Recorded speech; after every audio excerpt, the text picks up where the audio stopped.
Hello brewers, hello YouTube. Welcome back to the channel. Today we're brewing my favourite beer and it's a double brew day, which will be always fun. See if the brewery's going to fuck us or not. This is part one. We're going to do grain to glass, same as what we have done with the other beers. Come along, enjoy the ride.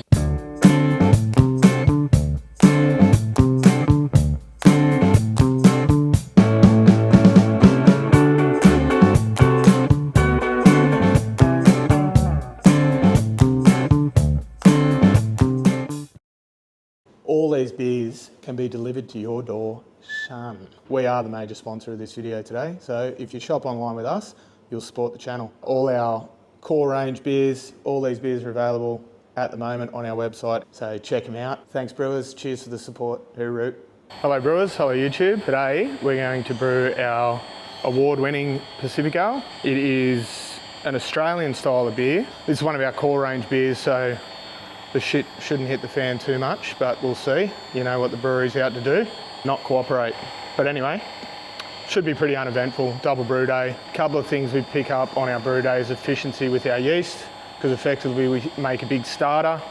If you go back to the Hazy Pale video, that was a double brew day as well. You can watch that, it's up here. This is another core range beer, my favourite beer by far. It's only 4.2%, which means, you know, you can have more than a couple, at least 6 at home, not to mention what I've had here. I do love a big hoppy beer when I don't have to get up and come to work and film these YouTubes, which is a lot of effort, as you know, so if you hadn't subscribed, please consider subscribing and hit that thumbs up button. Test testicles, testes,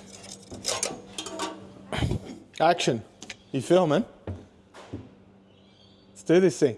Today we're brewing a Pacific Ale. It's an Australian style pale. Made famous by who, Claire? Stone and Wood, son. Now brewers, we have a new harvest from our sponsor, Joe White.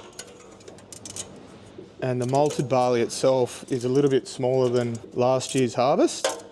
So we're just resetting our mill. There's also an EBC difference in the grain. Make sure when you get your grain, you check your data sheet and it'll give you specifics. What are you doing, Jean? You can't be in here. Yeah, you can't be in here, Jane. Meep, meep. Beat it, dog. Go on. Shout out to Queen Ice. Righto, safety first, you know me, brewers.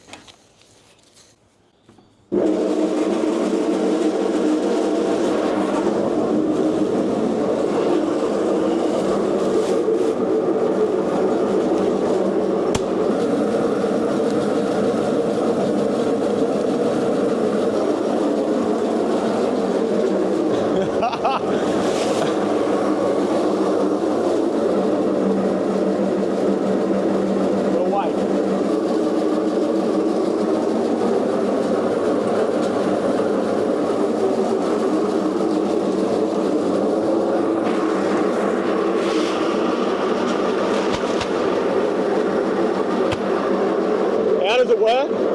It's a screw auger. So it's got a driver at the top and a big stainless steel auger, and it works by augering up the milled grain.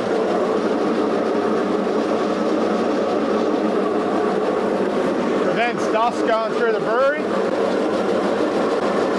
Highly recommend, and you don't have to wear this when milling. There's no dust, it's all confined to the auger.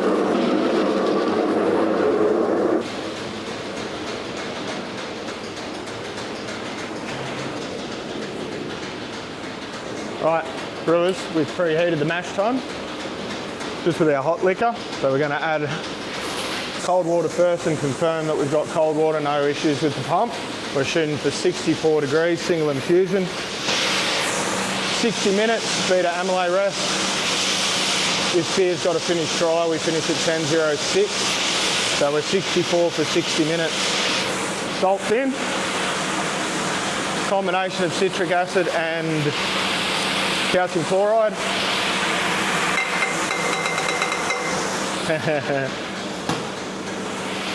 Just want to cover the false bottom to start with. And then we're going to introduce our grist through the grist tunnel. We're going to check that. We're going to check the milling, see if we're happy with it. We've got consistent husk, so we know our mill setting's right because we've still got 4 bags to go. We're going to turn our rakes on now. Another thing this is good for, the dust, is to shape your mow when you're a brewer. Okay, going to put our Verloff pump on because we want to heat up all our pipe work, not at that speed. Going to run that through at 16 hertz so we don't compress our mash tun. All right, and this is the auger motor. You can see it's chain free, so it can move, and then the auger runs into that and it brings it up into the grist case. And then we've got the grist tunnel. Some breweries have a hydrator in the grist tunnel. We don't, because I had to make this grist tunnel. Could do it. I could make a hydrator. Might be something we can do. Right, come on, let's check our temp before we run out, 55.8.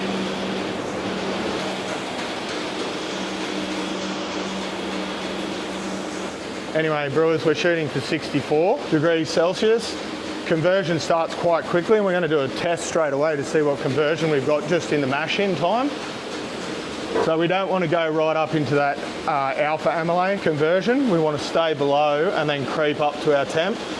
It's critical in this beer because we need it to finish dry. We don't want unfermentable sugars.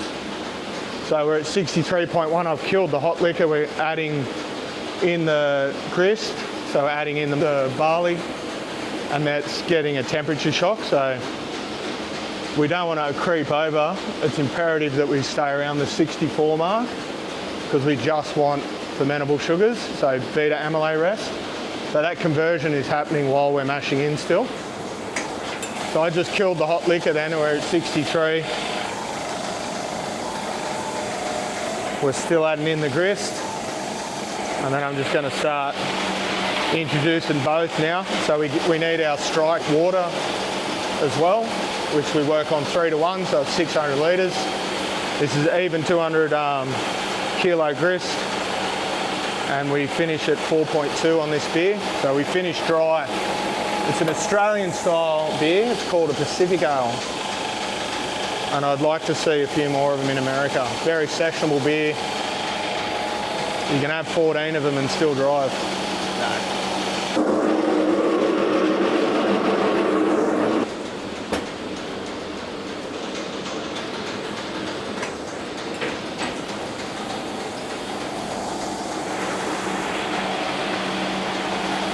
We'll take a pH sample now, brewers. And we want to sit in the lower end of the scale for the beta amylase. They're comfortable at 5 to 5.3. We're going to shoot for 5.2. That's it for the mash-in. So you give the grist case a love tap. Kill the auger.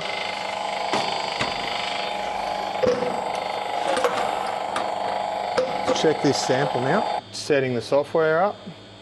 Brew father, of course, brewers. Right, we're away. 63.9.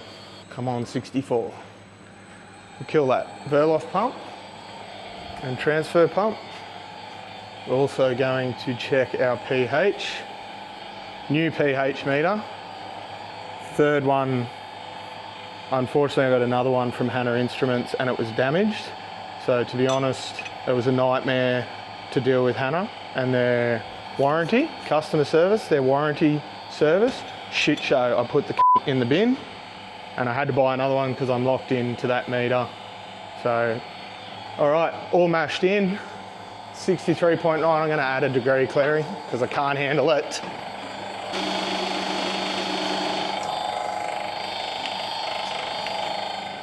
Now, brewers, I've added the cold water to the hot liquor tank and we're going to bring that to 77 degrees Celsius.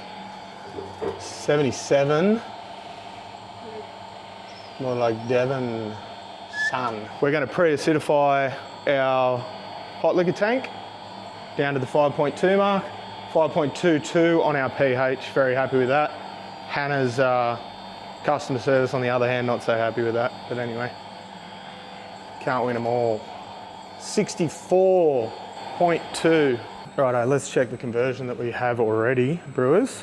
Just during the mash in, which probably took 30 minutes to mash in. And we've already got conversion. So it shows you if you overshoot when you're looking for a beta amylase rest only, which are the highly fermentable sugars, you're already having conversion just during the mash in. So that's the first pull out of the mash tun, and we're at 10:58. We'll let that wort cool down a bit, and it will probably be higher, and then we'll check our first runnings into the kettle to see what conversion we got in total. But at least we know we kept it in that temperature range and that pH range that the beta amylase love. So we're producing highly fermentable sugars. The plan is to end at 10:06. As I said before, it's Coke o'clock, we've mashed in 60 minutes. Hey, simmer, let's have Coke o'clock and then we'll do that. Not sponsored by Coke. Righto, brewers, that's our 40 minutes to go. So we're gonna kill our rakes. We're just gonna turn them the other way once, half a turn. We're gonna let that mash bed set now, but what we're also going to do is take another sample and check our conversion. So we're 35 minutes in to the mash. So let's turn our pump on. We're also setting up a sanitation loop in the Whirlpool heat exchange and the 8 metre product line. Check our pH again, see if we're still in the range. Nothing's changed. Nothing's changed. We're still in the range. 5.2, 23 degrees, looking good. We're at 33 degrees, so that temp's coming up now. Still happy with the pH. We'll just let that wort cool a bit. While that cools down, I'll show you the sanitation loop. So we're 0.2% paracetic acid in the Whirlpool. Brewing is a process, brewers. Never skip a step. You make good beer. So Whirlpool heat exchange product line's now being sanitised. 2% paracetic acid. While that happens, we're going to sani the uni tank. Today we're transferring into FV3. So we've got 110 litres of 2% paracetic acid in my little cart. Everyone asks where we get these carts. This is an old brew kettle, and then I just fabricated that. Learned to weld. I actually paid a bloke. Oh, you fuck. I actually paid a bloke to make the first ones before I learnt to weld. Yeah, I got fucking reamed, so I learnt to weld stainless. Yeah, everyone's out to rip you, left, right and centre. You own a brewery, I'll have some. Right, same as always, brewers. We're gonna clear the product line of any foreign objects. What do we say, Clary? Brewing is a process. Have your clamps and your gaskets soaking in the paracetic acid as well. Yeah, dog. Are you whistling? Oh no, it's birds. So we're just going to open up our cart tank. We're going to let the paracetic acid run through and move any foreign objects in the pump and the product lines. Obviously, before you touch any tank, you confirm it's not hot, in the sense that there's product in it. You make sure the valves are open. You identify the tank you're working on. FV4. See, I called it FV3 before. Idiot. I think I'd know I spent enough time in here. Right, we're gonna open our dump valve. You send that first bit of paracetic in, turn your pump on. Miss Guzzi.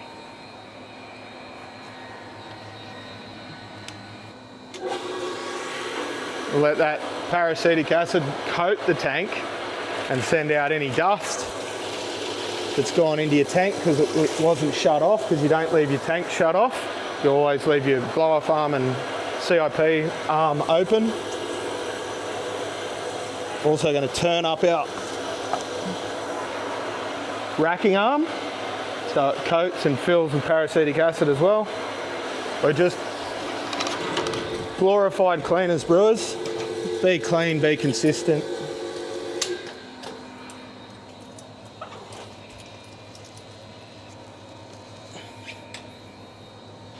Righto. So we're going to run that loop for a minimum of 10 minutes, but we're set up now. So that's one job out of the way. Same with our whirlpool, we can shut that off for a bit so we don't have to deal with the noise.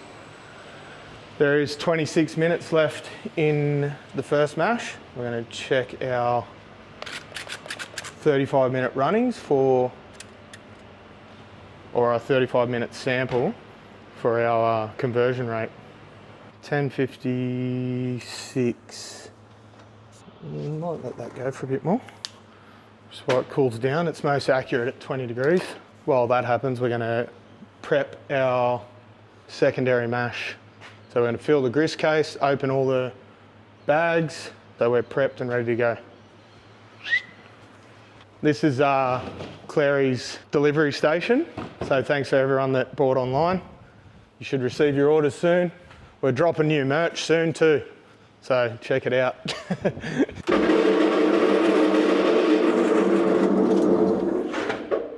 Always check your mill gap, brewers, even if you just milled. It's good.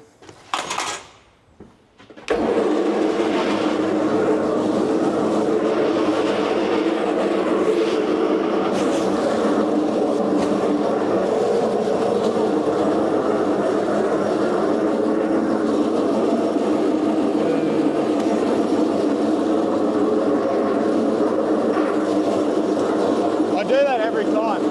25 kilo weights.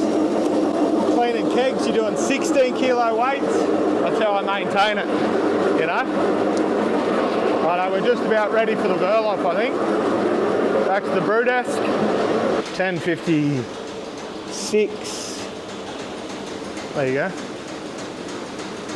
So that's from when we mashed in. Took half an hour to mash in. So that's the conversion we already had as we finished the mash.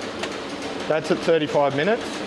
And then we'll do our first runnings into the kettle and see what conversion we actually gain with the hour mash. A lot of macro breweries do 45-minute mash. That time outweighs the conversion they get. Because we're a small brewery, we want as much conversion as we can get. 20 minutes, hit the Verloff.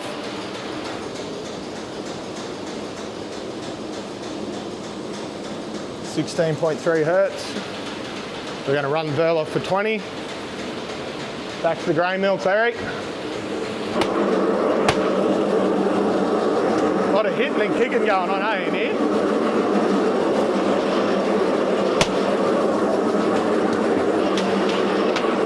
Idiot.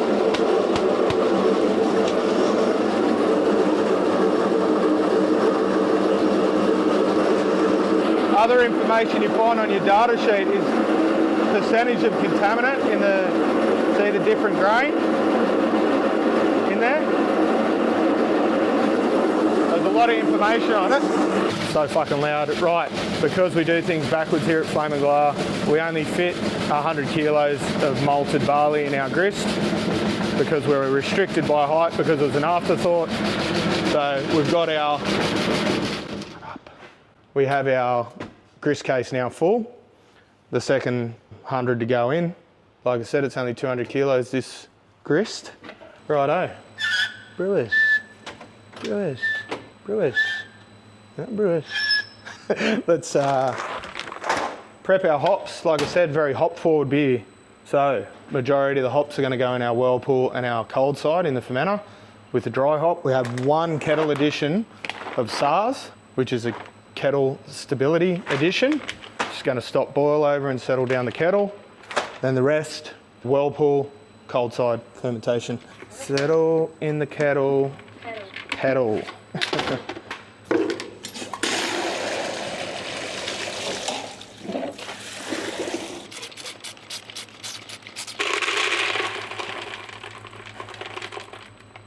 $200 grams, kettle stability edition. Why don't you vacuum seal your hops? Because we don't hold on to them long enough. It's a commercial brewery, not a home brewer. So they're refrigerated. I've never had hops go off. And you will smell it. They smell cheesy, brewers. If your hops smell cheesy, don't put them in your fucking beer, son. 200 grams calcium chloride, harden up that water because we've got really soft water because we use rainwater brewers. And yes, brewers, through a big filtration system.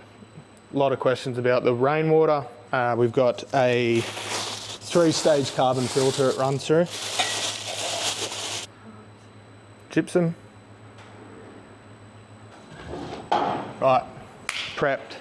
Let's get our other mash salts ready. Actually, our Whirlpool edition, which is one of my favourite hops, brewers, Galaxy. It's an Australian produced hop by HBA. But you got to be careful with Galaxy because you can get notes of garlic and onion if it's used wrong. Usually in big amounts of biotransformation. So hopping on the yeast, that is a recycling bin clearing. It's in all types of bin. This is the other problem too, when you vacuum seal your hops. This is straight from HBA. You got to beat the shit out of it. See how it's solid brick because it's been refrigerated. Fucking nightmare when you go to dry hop and you get a big lump in your bag. So you got to hard it. Another reason I don't vacuum seal my hops. And to be honest, brewers, they don't last long enough in the brewery, in a commercial brewery, to oxidise or anything like that. It smells amazing. Passion fruit.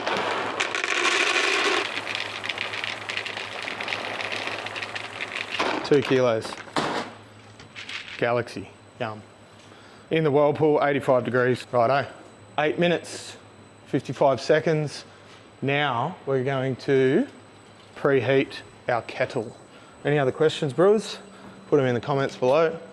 Remember, I always answer questions. There's no such thing as a dumb question. I don't acknowledge fuckwits with their shitty statements when they got no idea because they're so wrong it's not even funny. You can tell they've never stepped foot in a commercial brewery. They give you advice, that's the one. And I'm all for advice, good advice, when it's accurate. Good brewer never stops learning.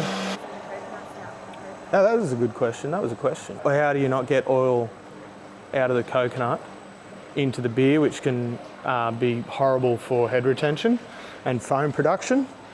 That's one of the main reasons it didn't go in the cold side.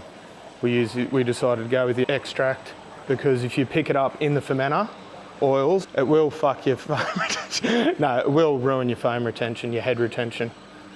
Oils and foam production do not mix.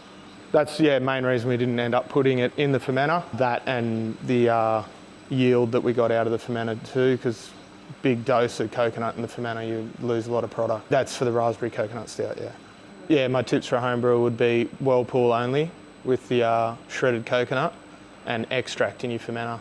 A lot of people ask about the raspberries and re-fermentation. We cold crashed for 2 days and then removed majority of the yeast.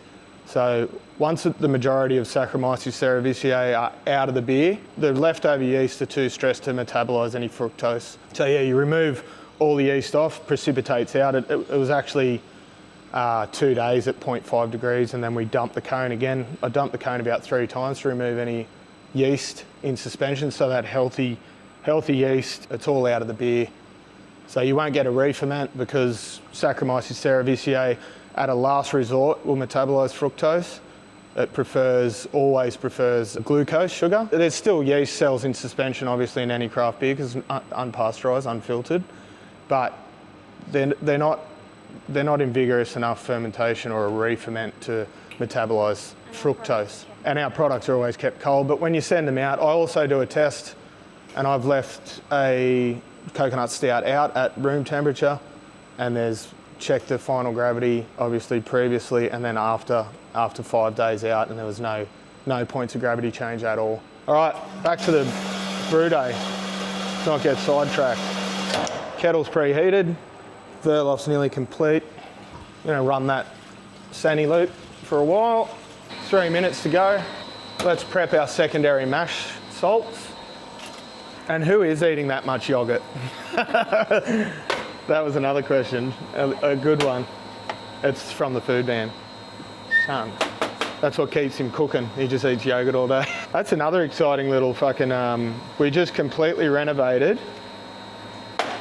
the Nest's original van, which is the food van that they originally had on site, and it's got a double pizza oven in it. So we're going to have pizza and beer at the Galah, something to look forward to if you're a local, or if you're from out of town and looking to visit. This Saturday it'll be on. Now, I realised how much fun brewing is when I strap the nail bag back on. 2 weeks straight we did brewers, 12-hour days of building the van. We completely stripped it, replaced the floor, all new U-Butte fucking pizza ovens in there, full stainless get up. Yeah, this video is sponsored by the Nest Pizza. What am I doing? 50 grams calcium chloride.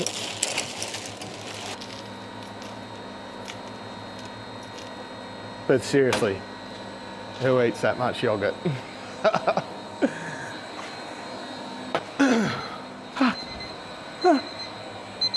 Righto, go time, son. Preheated our kettle. It is a balmy 14 degrees today. We're just going to check that work clarity, and I am not happy. So it's always good on a double brew day. Just going to go 10 more minutes on that.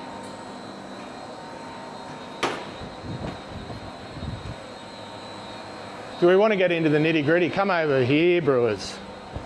This is the most unglamorous fucking part of being a brewer. Not that there's really any glamour to it, other than you get to drink free piss. 3-stage carbon filter. It's our rainwater through the carbon filters. Now the shit show that is every brewery's trade waste. This is the dog kennel.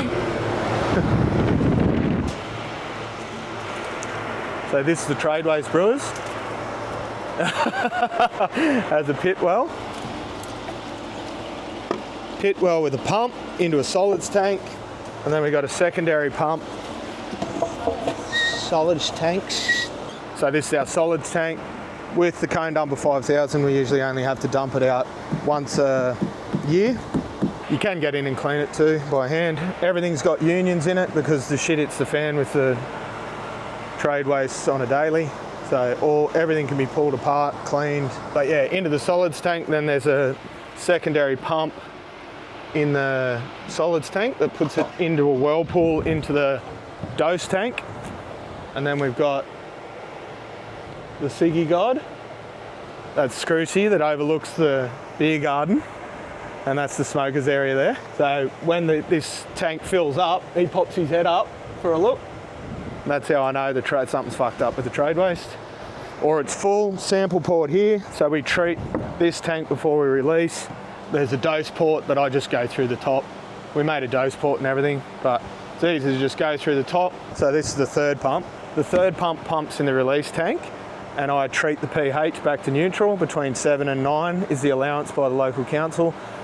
Treat it and then release it. But there's not a week that fucking goes by that my hands aren't in that fucking pit. Nah, that's a lie. It fucks out once a month. Pump blew up the other day, so I had to buy a new pump. But that's the beauty of all the unions. You just undo the unions, pull the pump out. Unglamorous side. Jealous? Beat it. We'll brew 2,400 litres today, and we'll release 800 to the trade waste. And then also over here, brewers, I have to log my sample. If you want to know more about how the trade waste works, I designed that trade waste. Leave a comment. Testes, testicles. All right, that's ready. That's our 10 minutes. Happy, very happy with the clarity of the work now. Not ideal for time, but all right, let's check our first runnings.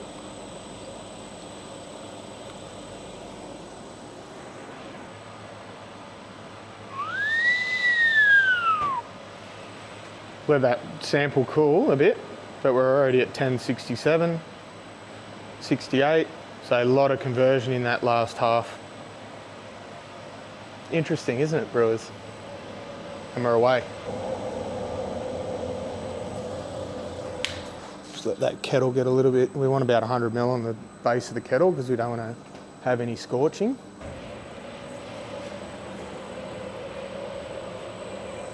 Run our loops, hey, for a bit.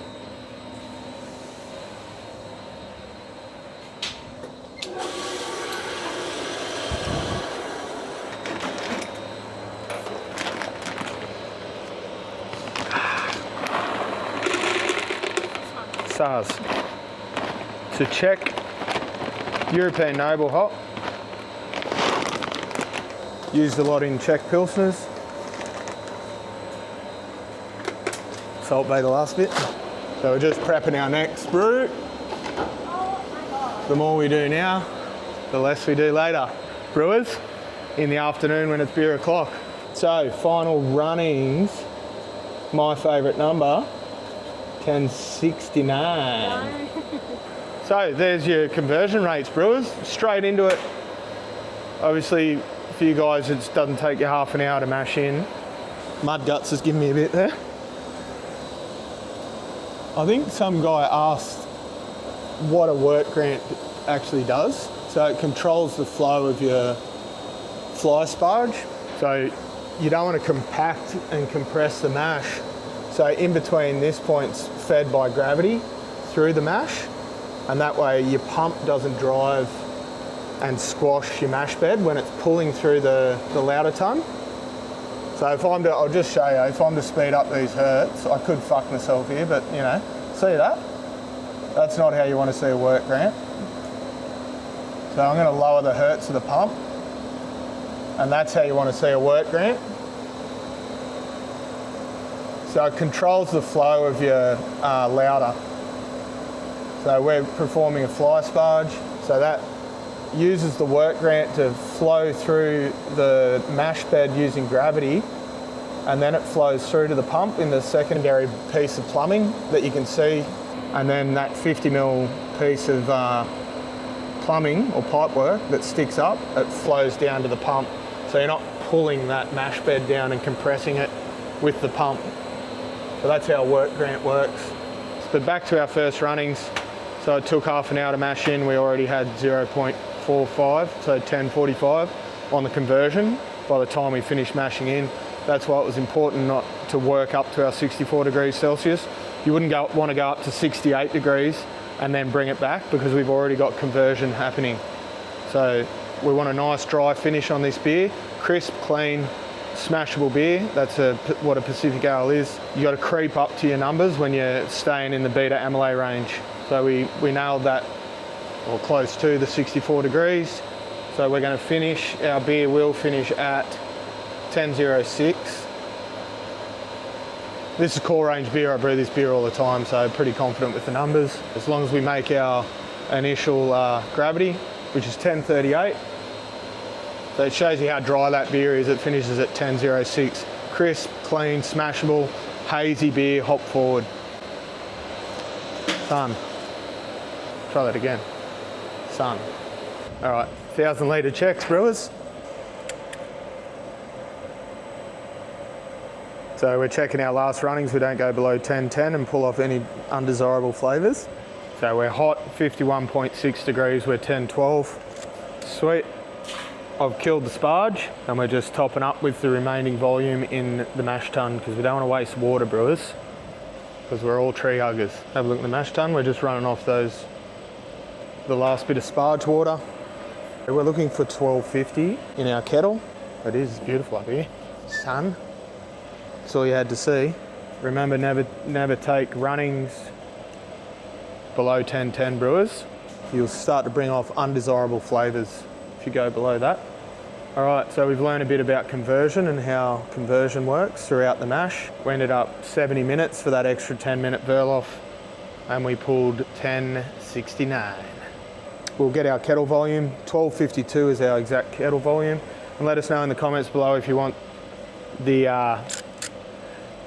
recipe for this one. All right, 1252 is our volume. Once we get that, we'll dump the mash tun. Look at all the proteins on top there, Clary, brewers, from our extended Verloff. Making beer, baby. 1252. That's our volume, brewers. And then we'll kill our Verloff, our transfer pump. And then you can cue the music. Doof and doof and doof and doof and doof and doof while I'm cleaning out that. Doof and doof and doof. So we just want to remove our spent grain, brewers. We don't have to do a final clean of our grist case, our grist tunnel. That'll be after the second brew. and doof and doof and doof and doof.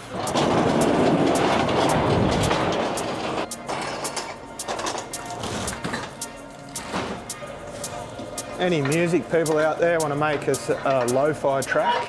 It's doof and doof and doof. Mash out track.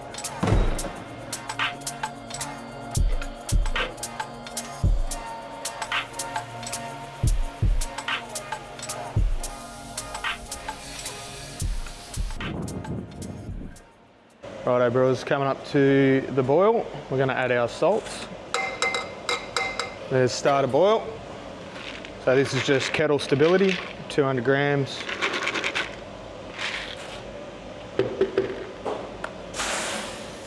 Now it's imperative brewers we get a real solid rolling boil, and that way it dries off any DMS from the malt. Home brewers, don't have a simmering boil brewers and try and fill your kettle to the top, because you're going to get DMS. You want a vigorous rolling boil. So would you classify that as steam? Like No, that's simmering boil. So breaks surface tension? yeah, and all this we're driving off DMS and unwanted flavours. That's a rolling boil.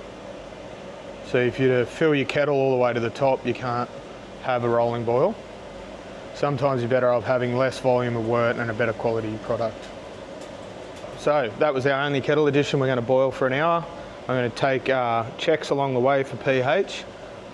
I like to do the first check after our first top addition, so we'll do that now. Remember, we have to chill our sample. Have a look at that, that's a rolling boil.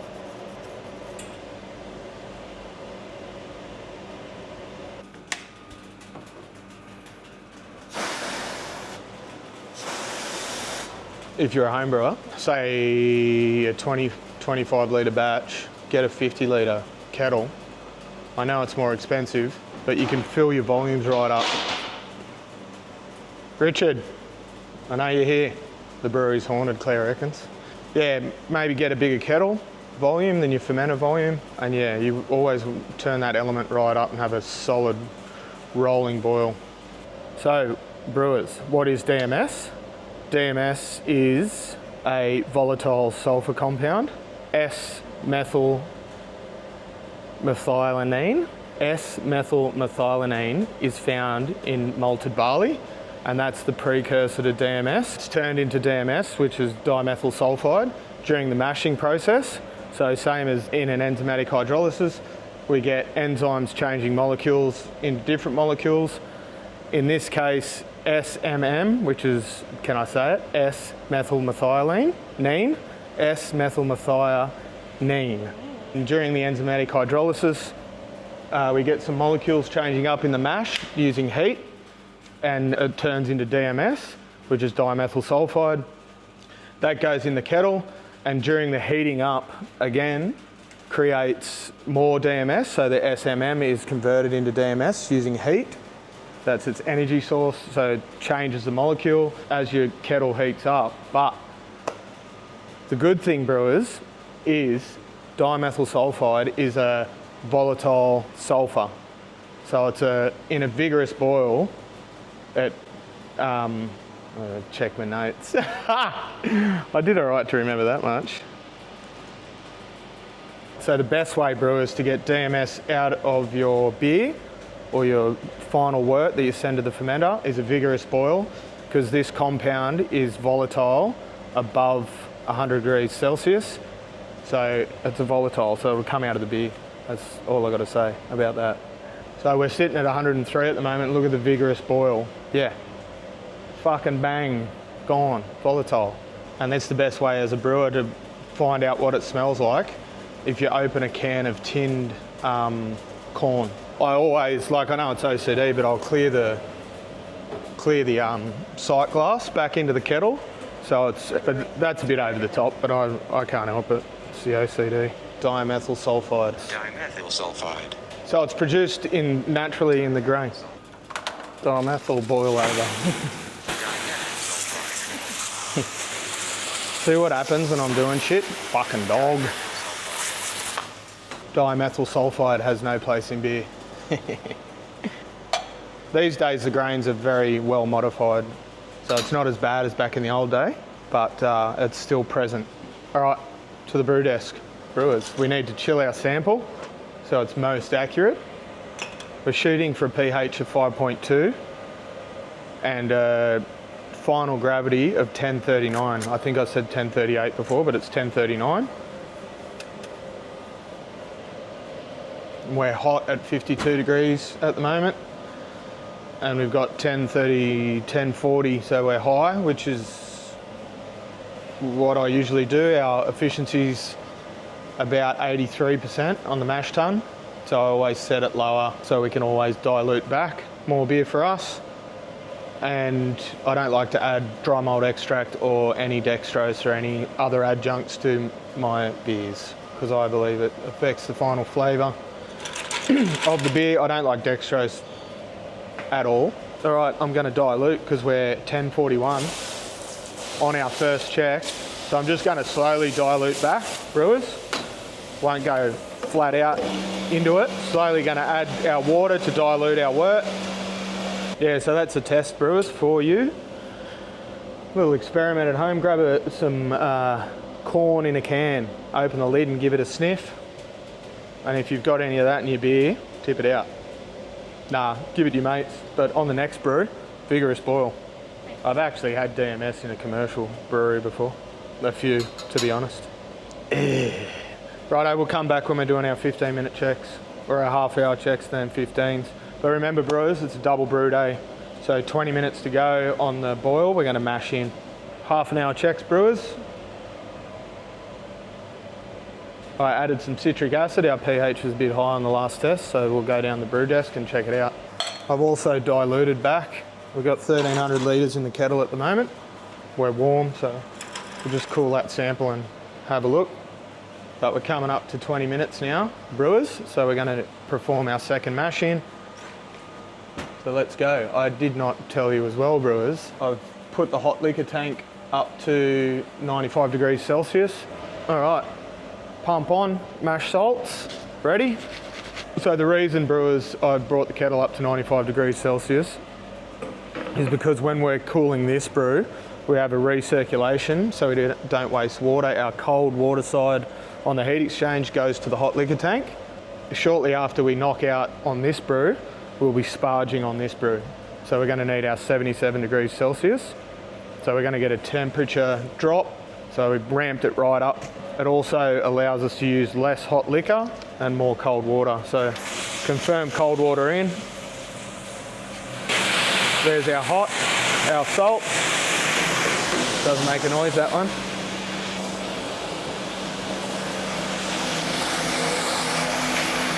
Going to whack on our auger. And same again, we really need to keep an eye on our temperature. We want to ramp up to that beta amylase rest. We don't want to shoot into alpha amylase territory.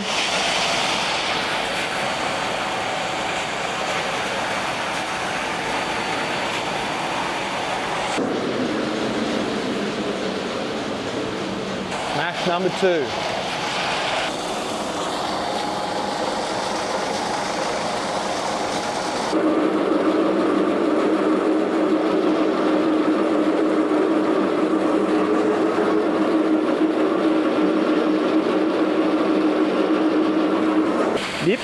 Dip. We've got a bit going on here, brewers. Double brew day. Got the kettle in the last 20 minutes, mashing in the second brew. Got my back to you. Coming up to temp. We want to sneak up to our temp. It's all happening. 20 degrees, 5.2 on your dot. I'm even doing checks, Claire. All mashed in. Check our strike temp. 64 on your dot. 5.2. And we're still 1040 on this brew, so we're going to dilute back. 1039 we want.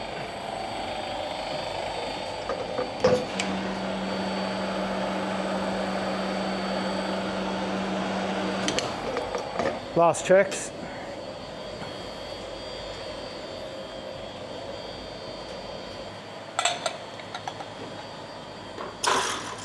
We know we're happy with our pH in the kettle.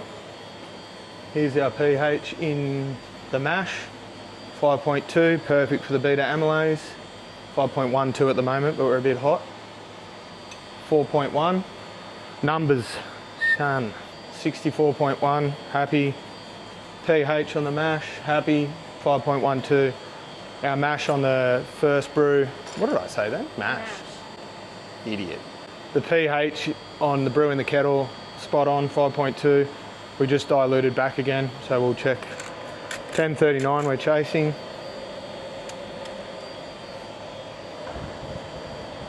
Happy. 1039.2. Very good. Let's kick the sanitation loop back up in the fermenter. Yeah. Prep our salts, 4 minutes left to the boil.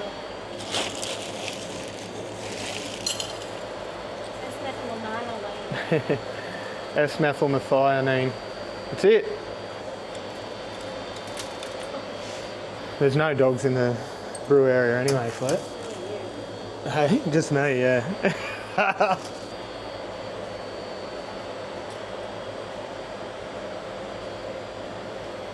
What do you reckon, brewers? Too early for a drink? Who eats all that yogurt? Floor's doing my fucking head in. I've had a few side projects, brewers, but we'll get around to the floor.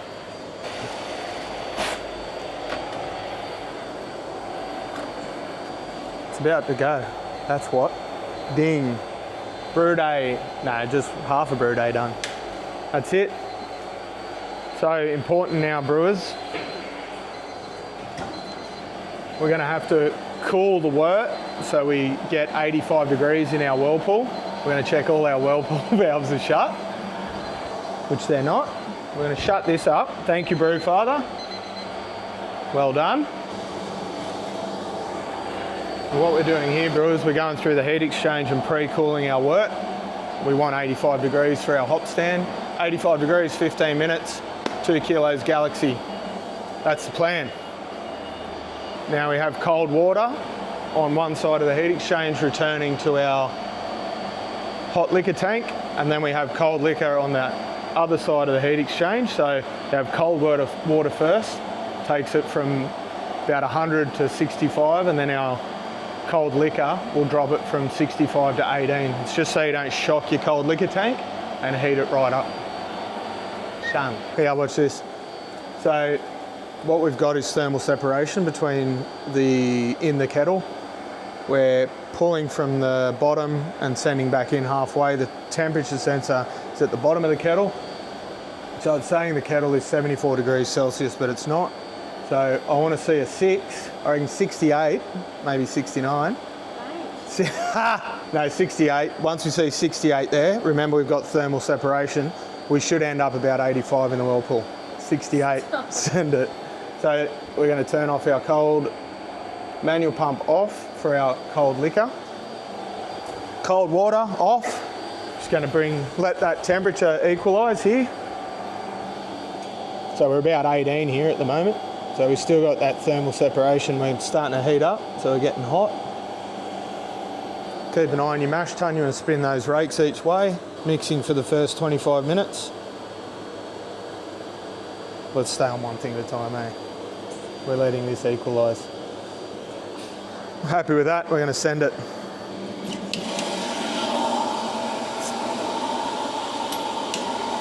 Right, so we're sending to the whirlpool, brewers. Now we're going to organise our blow-off bucket. We're going to sanitise that. Switch our pump off.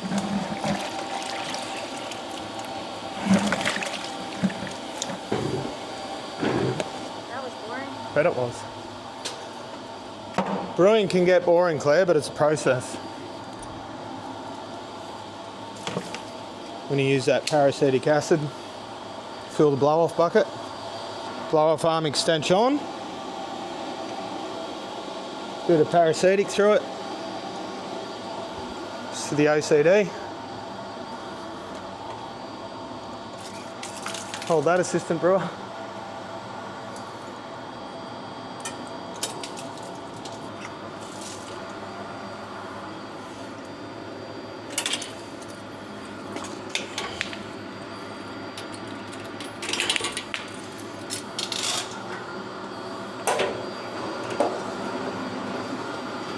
coming up to the end of our whirlpool transfer, 84.5 for our hop stand. So we're going to go across to the hop stand on Brewfather. And I'm going to dump these hops straight in. 2 kilos of Galaxy.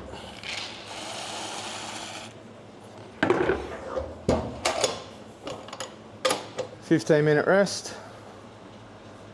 So they've given us a perceived bitterness here on the software. This has been, the 2 kilos has been adjusted over time, every time until this beer became a core range beer. You got to remember we're 85 degrees Celsius, 85.2, which is, I'm happy with that.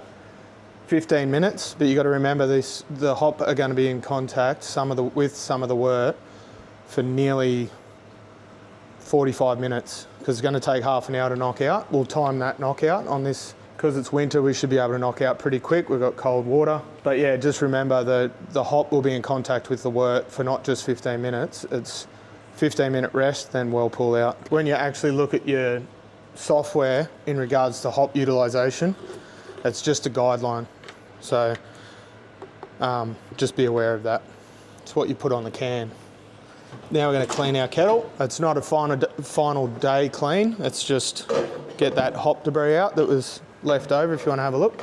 So just going to get that trub and leftover hop debris out.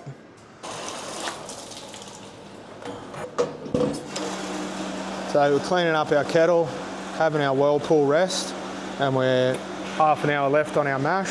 So I stopped the rakes at 25 minutes in, let that mash bed set. Now we're just cleaning up and ready to do it all again. Having fun, Clary? Having fun, brewers?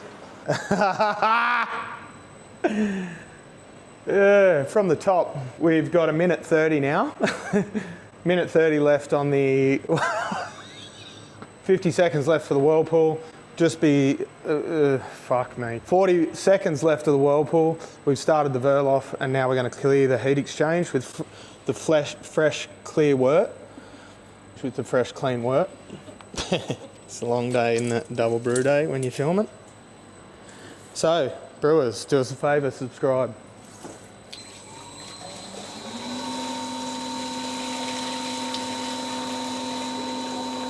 So that's clear wort.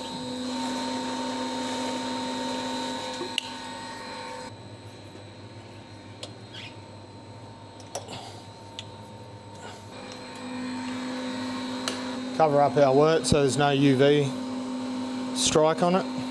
Check both our sight glasses, it's nice and clean. Recheck our fermenter, all the valves are shut. All right, now we're knocking out, brewers. Continuing on with the Verloff, and then we'll do the transfer next, and then repeat the process. Brewing is a process, brewers. So that's it for now, brewers. I won't bore you with the second rendition of what we just did. We're gonna fill this 2,500 litre fermenter up today. I'm going to work late. Camera lady's going to go home. Hope you liked it. Like and subscribe if you haven't already.